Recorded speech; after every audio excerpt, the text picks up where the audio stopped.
Hiya friends, Prepare Suburbanite back at you.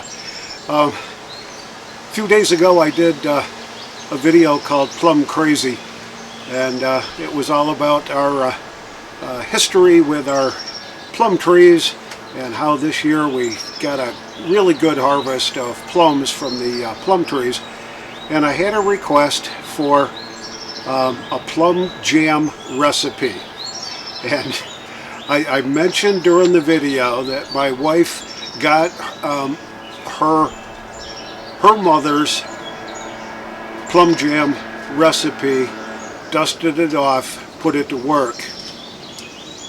But what really happened is that she took it all from memory. So she and I sat down this morning to reconstruct her mother's, it was probably her grandmother's plum jam recipe. So stick around.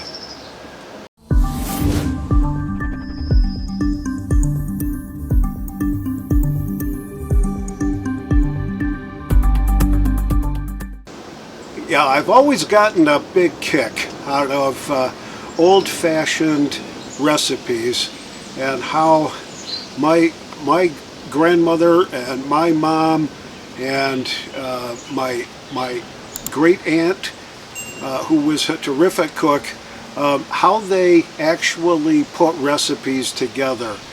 And they use terminology like until it feels right, or until it tastes right.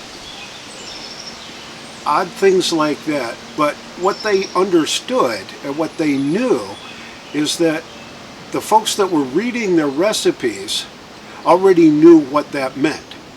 Until it feels good, until it tastes good, until it's the right texture. Because they knew from experience what the right texture really was. So here's the plum jam recipe.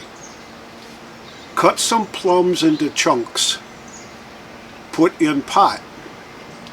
Add same amount or less of sugar. Add a bit of water.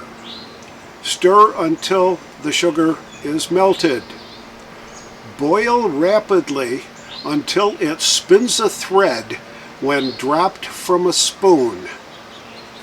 Spoon into canning jars. Boil jars in water for 15 minutes. That's it. So the ingredients are very simple.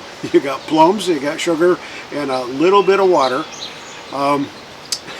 And the spins the thread is because it's sugary, and when you pull hot sugar out like that, it will make a fine thread down, and that's when you know you've got it. Secondary to that, and what my wife remembered her mom saying to her about doing jellies and jams like that, is when you're stirring the pot and you got your wooden spoon in your hand and you go across the bottom of the pot like that, and the jam separates a little bit but doesn't stick to where you dragged the spoon across the bottom of the pan. Then you know it's pretty close to being ready. You gotta love them. Old-fashioned recipes are great. Today's recipes, I mean, they are so precise. They are so exacting. They've got to tell you everything from a safety standpoint and all that. Like I would have expected if this was one of today's recipes that you boil the jars in water for 15 minutes and then it stops. But in today's world, it'd be like, remove from heat carefully, place on a drying rack until cool, so that you don't burn your tongue on hot jam. There you go.